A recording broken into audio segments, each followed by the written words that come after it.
Yo, back with another edition of the From the Three podcast. This is your boy B. What's happening with it? What's happening? And we back, the off-season edition. This time, this video, we're going with the Oklahoma City Thunder, who in this year's draft got the number 6 overall pick. A lot of different options with that number 6 overall pick. Some options sort of passed by, but I mean, OKC not necessarily in the spot where they need like a guy. They already got Shea.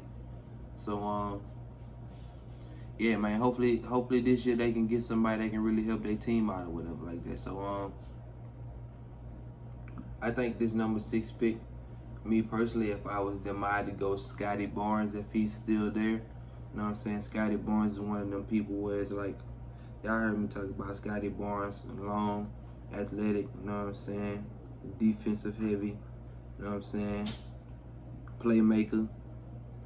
Yeah, man, Scotty Barnes is one of those kids, man, where it's like you want those type of dudes on your team. You got size with 6'9", you know what I'm saying? He got to improve his shooting a little bit, but I mean, you get with the right people, you get with the right coaches, you know what I'm saying? Anybody can improve shooting if you shoot 100, not even 100, you shoot 1,000 jumpers all day. So I feel like Scotty Barnes would be a good pick for them. That can really mesh with players like Shea and help out guys like Lou Dort. Help Shea play off the ball some. That can still get guys like Lou Dort and others shots. You know what I'm saying? Like Baisley and shit. Yeah, but I mean, if Scotty Barnes isn't there, another person that I think would feel real nice with OKC would be somebody like James Bouknight. Nice shooter, probably the best shooter in the draft besides Corey Kispert from Gonzaga. But yeah, man, James Bouknight, man, that dude, that's something serious. And he real nice size for a shooting guard. I think he listed at he got him listed at 6'5" right here in front of me. So I mean, nice size for the 2 guard, can knock down shots like I said. Yeah, man, if they don't get Scotty Barnes though, I think next best person that'll probably fit real good with them is a guy like James Bouknight, maybe Moses Moody. You know, 2 guys that can really knock down shots and you know, score. I feel like that's one thing that OKC really lacking. Not just shooting, but some scorers, some scoring. That's what OKC need, guys that can get buckets. You know what I'm saying? Not just guys that can shoot. They need guys that can get that shot. You know what I'm saying? Because the only person that can really create for themselves on that team is Shea. Other than that, I mean, shit, everybody that really get minutes, they kind of like dependent players, you know what I'm saying? Well, where they depending on other people, you know what I'm saying, to get them open shots, and they dependent on the system to get them open shots. And the only guy that's not really like that on the team is Shea.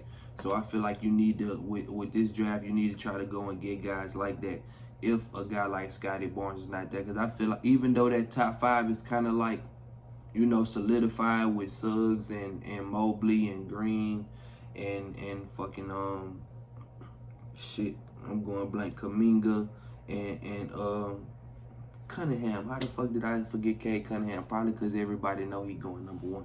But yeah, that top 5 really solidified. But I feel like Scotty Barnes, even though people say that top 5 is like a step above the rest of the draft, I feel like Scotty Barnes is on that same level as those other players. As far as like a team player, a competitive player, like just a dog, and you need dogs, you know what I'm saying? So Scotty Barnes really that dude, man. I fuck with Scotty Barnes. I don't know who all is high on Scotty Barnes, but if I'm OKC, I feel like Scotty Barnes would be a nice pick. Like I said, if Scotty Barnes not there, a guy like James Bouknight would be somebody on my radar. A guy like Franz Wagner maybe would be on my radar. Well, Wagner, not Franz Wagner, Franz Wagner. Yeah, man, just guys that can give me a little bit of versatility, you know what I'm saying? They can give me a little flavor, a little sauce, you know, I need that. So yeah, and then another thing, OKC got like 1 billion draft picks, so it's like shit. They're not gonna be able to bring in all those draft picks.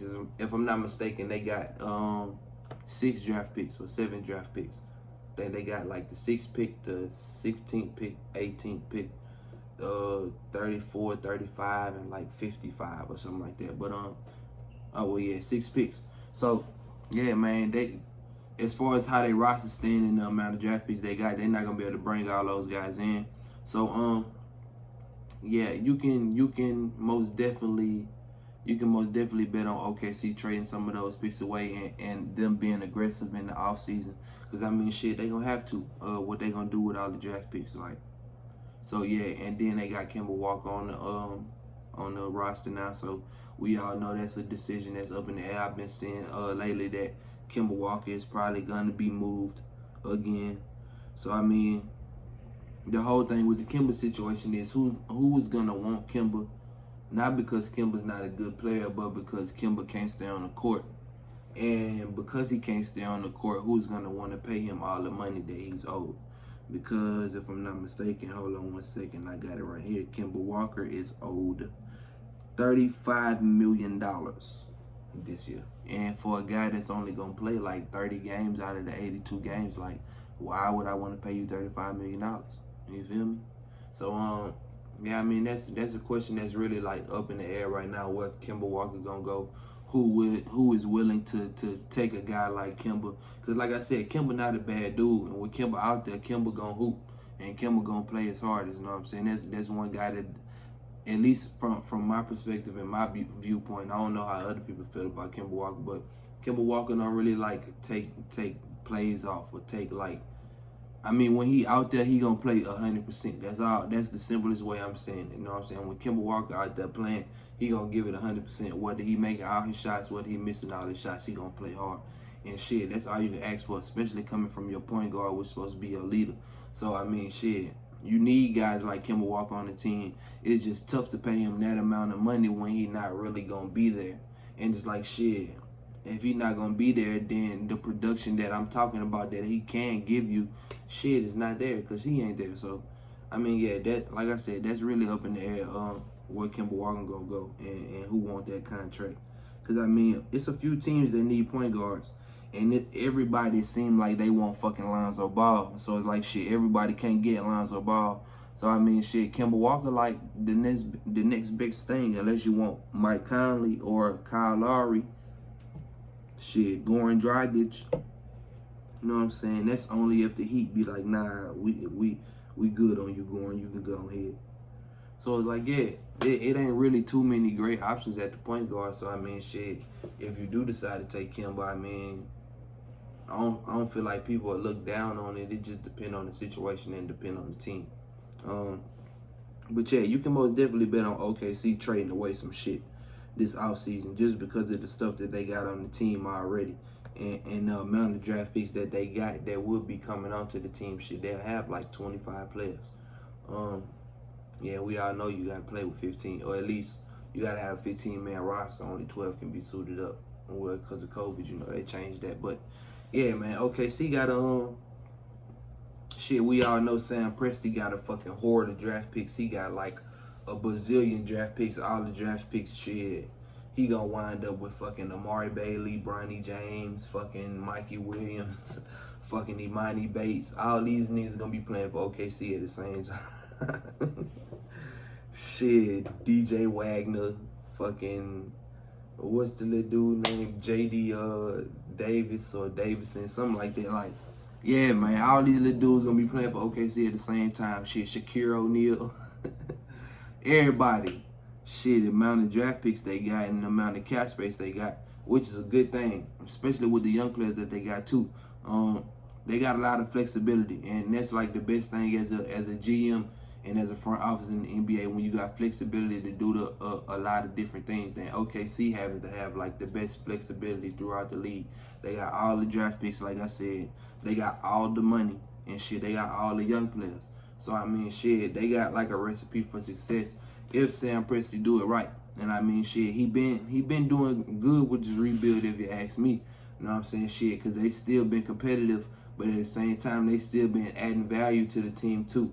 It's just all about what he going to do with these draft picks. Don't be like Danny Ainge, just hold them motherfuckers and just act like they this prized possession. Like, you still got to hit on the draft picks. And like I'm just saying, like, what if you run into a situation like you do this year where you got all these players on the team already and you got 8 draft picks? Shit, you can't bring all those players on the team. So it's like you're going to have to figure out what to do with those things and how to maneuver those things throughout the league. So, I mean, hey, if Sam Presti is as good as he been for the last few years, shit, we're going to see what OKC become.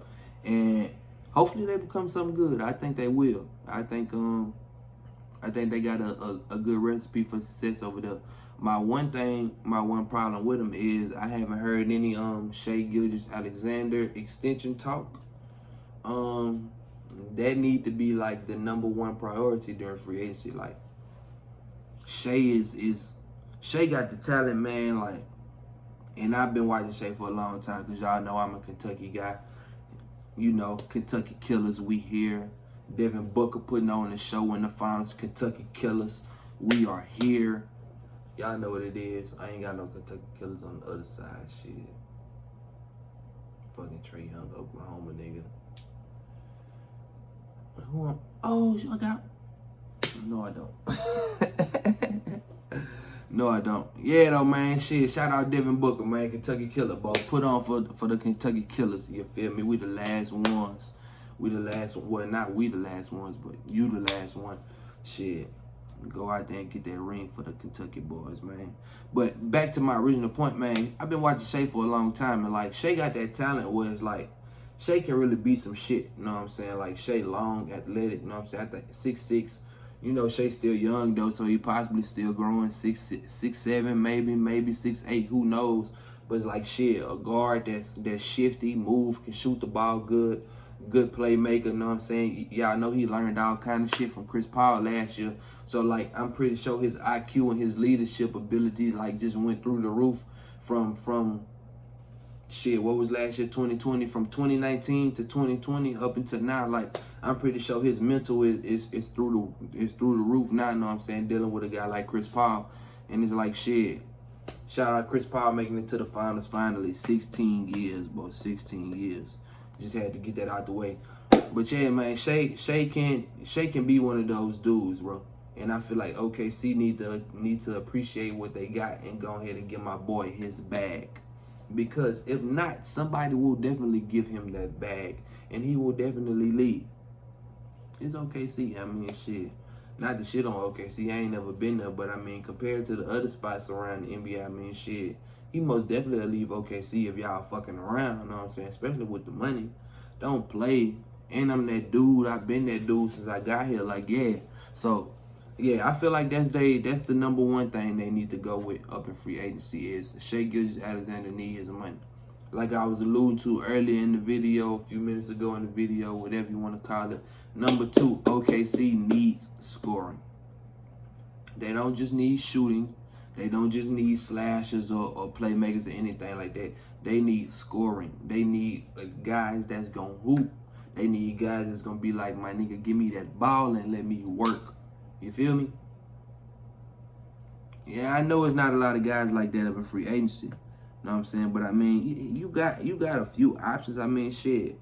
Why not try to go get a guy like Tim Hardaway, even though it's rumors that he's trying to get to Miami, which is understandable. Shit, he stay in Miami in the offseason, work out in Miami in the offseason. Shit, he grew up in Miami because Tim Hardaway Sr. played for the Heat. So, I mean, like, yeah, I mean, it's understandable why he want to be in Miami. But, I mean, money talk. And if you throw him some money there, Miami ain't throwing him shit. Maybe you get him to OKC. So, I mean, that'd be an option. You know what I'm saying? You can get a guy like Evan Fournier. You know what I'm saying?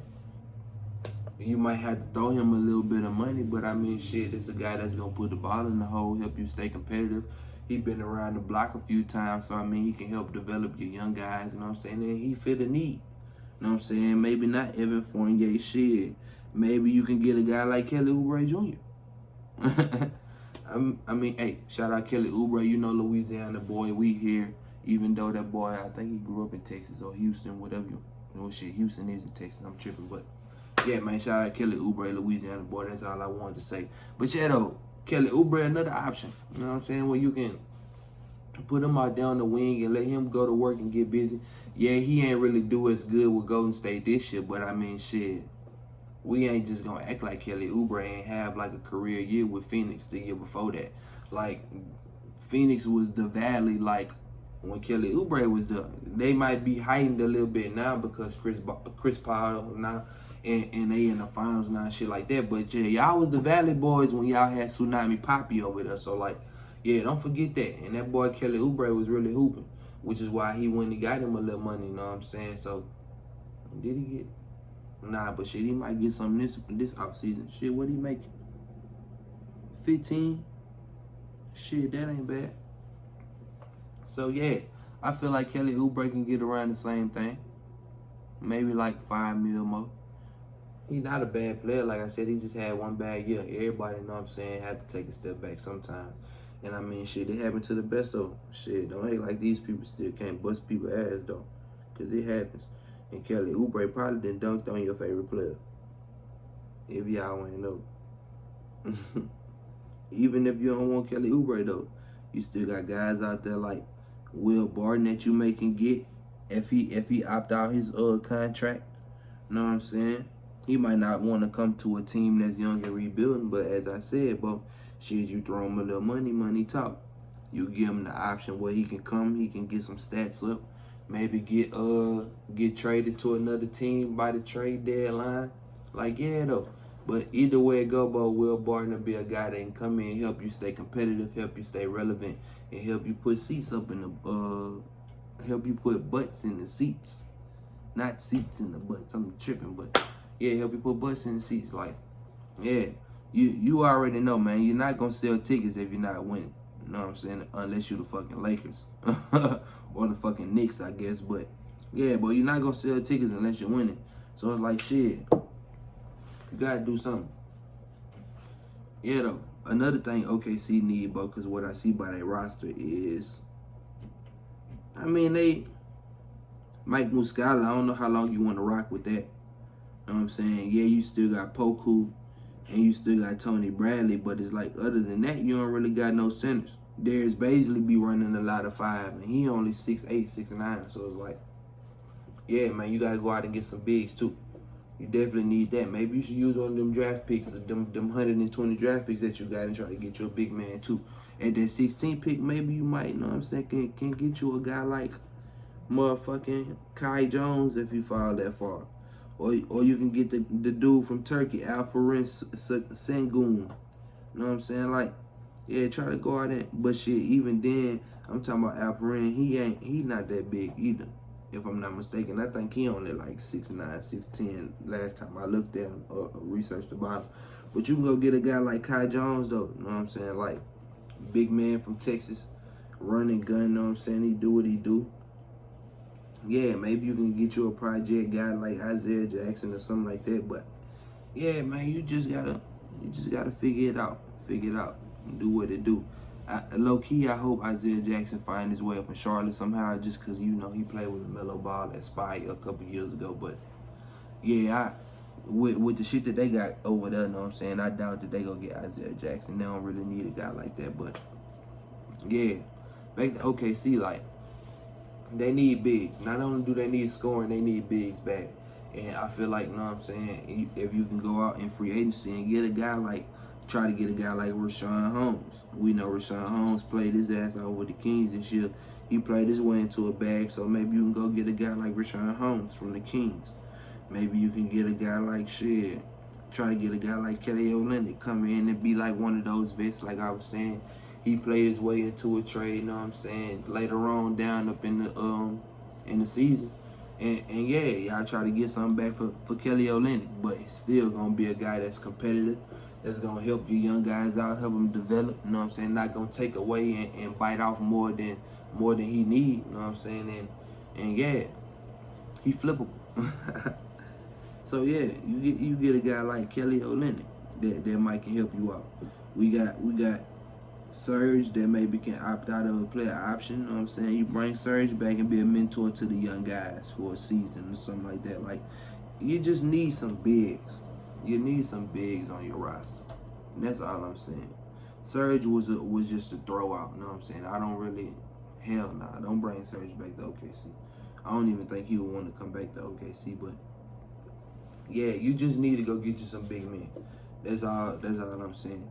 As far as like I was saying, free agency and like shooting and scoring and stuff like that, you don't need to, I don't feel like you really need to go crazy because of the young pieces that you got. Like I said, you got guys like Shea, you got Lou Dortz, you got Theo Maladons, you got, you know what I'm saying, Darius Bazley's. You got young guys that's gonna be something in the league. Poku's, you know what I'm saying? So it's like Savi, you know, my former Laker buddy. You know what I'm saying? I miss that shooter, but it's like, yeah, you got young guys that can help your team out and be competitive in the future. So you got to rock out with them. Like I've been saying with the past 5 teams that I've been breaking down up in these videos, man, don't stunt your youth growth. You know what I'm saying? Like let your young players develop into the players that they're supposed to be and the players that they need to be or want to be. You know what I'm saying? So don't just rush it. You know what I'm saying? And like I said, OKC got the perfect flexibility, you know what I'm saying? Where they could, if they did need to, and if players did want to come, you could go out and make big splashes where you can bring, you know what I'm saying, that energy back to Oklahoma City. Because even though it was a small, even though it is kind of a small city compared to all the other NBA cities, shit, when KD and Westbrook and Harden and all those guys did that shit, OKC was rocking. Like, as far as attendance, I think it was one of the best in attendance, one of the loudest arenas. Like, yeah, but Chesapeake was really rocking. So, I mean, shit, if you can get back to that competitive nature, we know your fans gonna come out and support you. Because, shit, if I'm not mistaken, shit ain't shit in Oklahoma City. The closest thing for them to go support is fucking the Sooners, I guess. So, shit, yeah, bro. Getting back competitive and taking care of your young guys the way you should is that needs to be on the forefront. You know what I'm saying? Don't be too competitive in the way to where it's like, all right, Lou Dort, I need you to go out and average 20. All right, Darius Bazley, I need you to go average a double-double. Like, don't be like don't overdo it. You know what I'm saying? You got a bright young star in Shea, and Shea only gonna continue to take steps and steps and steps. Not that he not gonna have bumps in the road or whatever like that, but shit, he constantly gonna progress. So I mean, shit, you got a young budding star, shit, and you got pieces around him, you know what I'm saying, that fit, right? You just gotta keep making sure that those pieces are developing as well, or add pieces that will help them develop, or help Shea develop. Either way it go, man, y'all know what I'm trying to say. Don't stunt the growth. Don't fucking rush the gumbo. Like I said last episode, don't rush the gumbo, son. That's gonna be my new analogy. Don't rush the gumbo. Let that shit sit. So yeah, man. I mean, that's pretty much it as far as I got with OKC. I mean, nothing too much else to say. Like I said, about the flexibility, they got everything so they can go anyway. Shit, they got young players, they got picks, they got money, so they can do anything. Shit, they need scoring and they need bigs. Shea got to get paid. You know what I'm saying? And it's like, shit, just rock out. Let your team do what they do. Let them play. Let them get, you know what I'm saying? Let them get together. Let them grow that cohesiveness that they need. That's the word I was looking for. You know what I'm saying? Because all young players need this shit. Let them gain that experience together. You know what I'm saying? So, yeah, man. Okay, see, you really got the brightest spot, the brightest light, the brightest futures, you know what I'm saying, in the NBA.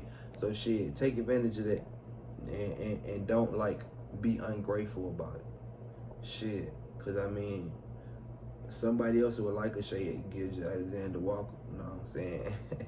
Y'all like how I added that walk on the end because he can't to Nikhil. But yeah, though, somebody will take an SGA, bro. Somebody will take a Lou Dort. Somebody will take a Darius Bazley. Like, you got guys on your team that can be impactful players on other teams once they grow into the players that they are. But while you got them on your team, let them do that while they with you. We already seen this years ago with James Harden. You fucking trade James Harden away and he become the James Harden that we know. And the man wasn't even asking for much, you know what I'm saying? Like, he was cool with coming off the bench, if I'm not mistaken. He just wanted a little bit more money. What's wrong with that? Y'all had just went to the finals. Shit, why not get a man a little bit more change? That man left and went, got a little bit more change, and became one of the kings. You feel me? You like how I did that rhyme? But yeah, though, that's all I got for OKC, man. Y'all got that bright future. Y'all got that bright future. Fans should feel real good about the spot that they in, even though y'all might not be in the playoffs like y'all used to be and shit like that. But man, OKC, for to say they haven't been in like Oklahoma City for that long, the small history that just the city of Oklahoma City, because I mean we all know that. And if you didn't know, Oklahoma City and Seattle Supersonics, like, it's the same organization, but just like the small history that Oklahoma City has had, you know what I'm saying, has been like wonderful with all the guys like KD and Russ and Harden and Serge and fucking Paul George and Carmelo and Victor Oladipo, and man, shit, they didn't have some players out there in Oklahoma City, so it's like you just got to keep growing, keep developing shit. Chris Paul, you got a young guy now like Shea, like, so yeah, man, just keep being competitive, keep being the OKC Thunder that we all used to. You know what I'm saying? It's gonna take some time. Don't rush it in. Yeah, man, y'all got everything that everybody in the NBA want. Flexibility. Well, at least not everybody in the NBA, but all the GMs and all the front offices up in the NBA, you got what they want, which is flexibility. So shit, take advantage of that shit, man. But like I said, that's all I got. Got more videos on the way for y'all, man. Sorry for the delay, man. I ain't seen y'all in a week. I'm sorry for that, bro, but I won't do it again, I promise. Yeah, though, that's all I got for y'all. Y'all be safe. I love y'all. Be hands out, man. Catch y'all later on the next one.